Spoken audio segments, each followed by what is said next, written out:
Hey everyone, welcome to the show. Ever get this weird feeling like society's kind of pushing you down a path, closing off options, and you don't even notice? Yeah, I get that. Kind of creepy, right? Oh, Well, today we're diving deep into that feeling. It's all about pacification, how interesting. political theory stuff, but trust me, it'll make you see the world differently. Don't forget to hit like and subscribe, and oh, the book link's in the description if you want to follow along. Cool. So this book, it's digging into power, right? The sneaky kind, the systems we just accept without thinking. And get this, they use ancient Greece as an example. Ancient Greece. Yeah, I Really? know. To me, it's all democracy and philosophy. Mm. Where does pacification even fit in? Right, good point. Well, it might seem surprising, but the Greeks were super aware of conflict in society. They even had this word for it, stasis. Stasis. Yeah, like internal conflict, even civil war. Ah, so the OG societal headache. Exactly. And they had ways of dealing with it. One big one, waging wars against outsiders. Classic us versus them, huh? Exactly. Unified the city-state against a common enemy, got everyone on the same page. But wait, wasn't Greece supposed to be all about democracy? How does that work with pacification? It is kind of a paradox. Hmm. And the book digs into that. Even in democracies, there are these subtle ways they try to create order, make people conform a bit. Oh, I see what you mean. Like the Greeks, they were great with education, using words to shape how people thought, encouraging them to follow the state. Sneaky. Right. And they were clever about the past, too. They'd twist old internal conflicts, make them seem like battles against outsiders. Rewriting history to make everyone feel united. Exactly. Downplaying divisions, creating a shared story. That's really insightful. But how does ancient Greece connect to, pacification? Now, things are so different. That's where the book gets super interesting. It argues that modern states, they're basically building on what the ancients did. Building. Yeah, like pacification's a process, not just a one-time thing. And it's way bigger than just stopping wars. It's about shaping the whole society. So not just preventing violence, but preventing any challenge to how things are run. You got it. Creating people who are, well, economically active, but politically quiet. That's kind of unsettling. For sure, it makes you think. And what's wild is they use this language of building to talk about it. Building. Yeah, like a construction project. But instead of bricks and mortar, they're using policies, institutions, even ideas to shape society. So it sounds positive, like they're making something good. Yeah. But is it really building if it's about control? Exactly. That's the key question. The book wants us to think critically about this building metaphor, especially with things like colonial projects or social programs. Right, like who's really benefiting? Who's left out? Exactly. Who's being controlled, even if it's subtle. This is making me look at things totally differently. It's all about looking deeper, past the surface. What are the power dynamics and how are they shaping our lives without us even realizing? I like it.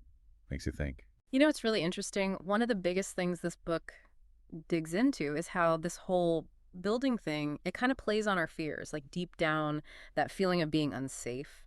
Yeah, true. I mean, everyone's scared of something, right? Losing your job, getting sick, or just like the unknown. Mm-hmm. But how does that tie into this whole pacification thing? Well, that's what's so clever about this book, right? It connects those personal fears, the stuff we all worry about, to this bigger picture of societal insecurity. Like when we feel vulnerable, when things feel shaky. We'll cling to anything that feels safe. Exactly. So we're more likely to accept limits on our freedom if someone promises us protection in return. It's that classic trade-off. A little freedom for a little safety. But isn't that dangerous? Where do you draw the line? That's the slippery slope, right? And the book argues that's exactly what governments and institutions do. They exploit those fears, whether they're real or just made up, to justify all sorts of things. More surveillance, stricter laws, even going to war. Exactly. It's like they're saying, be afraid and we'll take care of you. But who's really benefiting from all that fear? Right. It's about maintaining control. The book says that playing on fear, that's like the ultimate pacification tactic. When people are scared, they're going to conform, obey, accept whatever those in power tell them. It's almost like we're giving up our independence for a fake sense of security. Exactly. But what about the people who don't buy it? The ones who question authority or challenge the way things are? What happens to them? Well, that's where things get even more interesting. The book talks about how even physical spaces can be designed to reinforce this sense of control. They use this metaphor of the kettle. A kettle, like for boiling water. No, haha, it's a police tactic for crowd control. like boxing people in. Oh, right. I've seen videos. It's pretty intense. Yeah. But the point is, the book says the kettle isn't just a literal thing. It's a metaphor for how the places we're in can be shaped to, control how we behave, where we go, limit our options. So it's not just about physical barriers, like walls or fences. There's more to it. Exactly. Think about it. Have you ever been somewhere public and felt, like, weirdly uncomfortable? Like someone's watching you? Yeah, actually, now that you mention it. Maybe it was a mall with tons of cameras, or a park with no benches, just wide open spaces? Right, like they don't want people hanging out or forming groups. Exactly. And that's often by design. Urban planning, architecture, even lighting, it can all be used to encourage or discourage certain behaviors. So the environment itself can be a tool for pacification. That's what the book's getting at. It makes you think differently about the spaces we're in every day, how they might be subtly shaping what we do, even what we think. This is blowing my mind. And it gets even wilder. They have this other metaphor, the kill box. It's a military term. A kill box. Okay, now I'm nervous. Don't worry, haha. It's just an area where the enemy is trapped and, targeted. But the book uses it metaphorically. So how does a kill box apply to everyday life? Well, they say it can represent any space where power is used to shut down opposition or dissent. So like a prison or a protest. Could be. Or even on light spaces, like the internet. Yeah. Anywhere those in control can silence voices they don't like. So controlling the narrative, basically. Exactly. And it shows how these power dynamics are not just physical, they're everywhere, even in the digital world. Man, this is heavy stuff. It makes you wonder, is there any way to escape this whole pacification thing?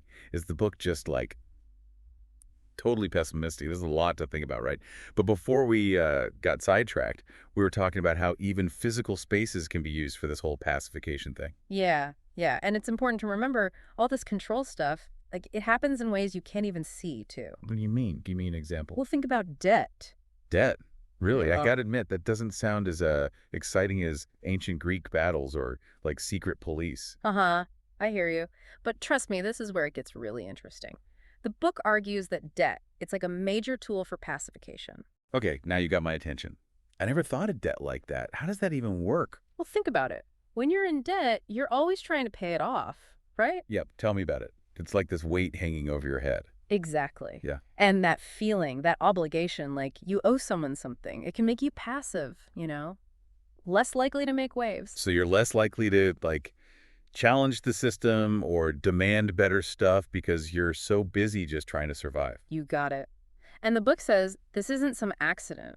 Throughout history, debt's been used to control people, take their wealth, keep the powerful in power. Whoa. So it's not just about, like, personal responsibility or making bad choices. It's tied into this bigger system. That's right. The book argues our whole economy, the way it runs on debt. It's basically a form of pacification itself. We're pushed to take on debt for everything from school to houses to, just buying stuff, even though it can screw us over for years. It's true. We're practically born in debt these days with student loans, and then it just keeps piling on. And all that debt, it makes us vulnerable, more dependent on the system, less likely to, say, fight for better work conditions or higher pay or push for real change because we're terrified of missing a payment. It's like debt's holding us hostage to the status quo. Powerful image, right?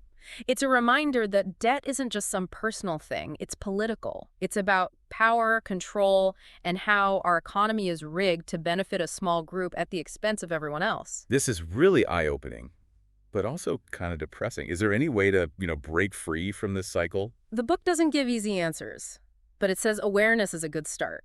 We got to understand how debt is used against us, Challenge those stories that say debt is just inevitable or even a good thing. So educate ourselves. Be more critical of all those messages telling us to spend, spend, spend. Exactly. And find ways to support each other.